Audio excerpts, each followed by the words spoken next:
In example 3c, we have an absolute value function and there's a parabola enclosed in there, or quadratic, I should say, enclosed inside. And what I want to do with you here is I want to go ahead and talk to you or teach you how to enter this in the calculator. And then we're going to find the extrema and the end behavior just like we did for the previous two. So to get your absolute value bars, you want to hit the math button, which is just below the alpha key. And then you're going to cursor right to number, and it's the very first one that's there. It says ABS with a parenthesis. Some of you may still be seeing the ABS with a parenthesis, and that's completely fine. Here, the calculator switches over to the vertical bar notation. There's another way to get this. So if you hit second and then 0, that's your catalog feature, and the catalog has a list of all the functions the calculator has. It happens to be the first one, so it's just a nice coincidence that it's the first one there, and you can just hit enter. So that's nice and easy to do. Either way is fine, and you'll find that you have the absolute value bars or the ABS with a parenthesis.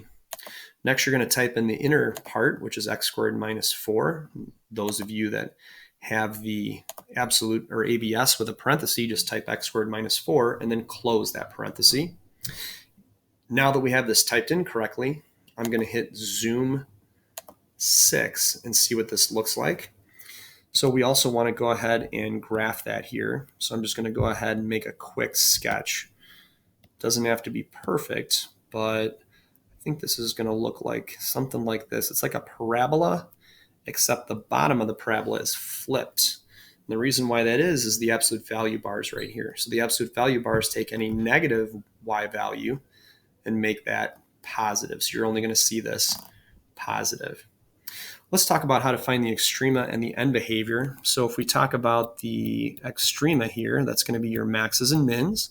Looks like we have 1, 2 absolute minimums. The graph never goes below. And then we have 1 relative maximum. So we're going to do absolute minimum. We need to get our ordered pair there. And then we need to get the ordered pair for the relative max.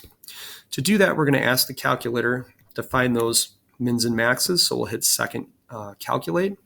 We'll go down to number 3, and then we're going to go to the left, which is -3. I think of that first minimum on the left. And then I'm going to click -1 rather. And then I'm going to guess that that's probably going to be somewhere over here, right there.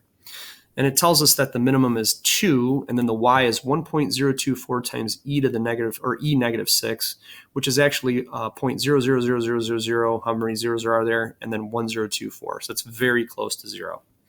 So actually, that first minimum is going to be -2, 0. Let's try to ask the calculator to find the next one. So let's go to number 3. I'm going to pick a x value to the left of that other minimum. I'm going to go 0. You could go 1. And then I'm going to say 3. And then I'm going to guess maybe it's 2. And it's exactly 2, 0. So now I'm going to go back here, and I'm going to put plus or minus 2. You can also list this separately as 2, 0 and -2, 0. That's fine for this one as well. And then to find our relative maximum, we're going to go to the calculator. And we'll do second calculate. Number 4 is maximum. -1 is to the left of that maximum. 1 is to the right. And then I'm going to guess 0. And you can tell here that the maximum is 0, 4. So we'll put 0, 4 here. For the end behavior, we'll have x approaches infinity, and h of x will approach infinity as well. That's the right end behavior. As we go to the right, we continue up and up and up. And as x approaches negative infinity, h of x approaches infinity as well. We continue to go up and up and up here.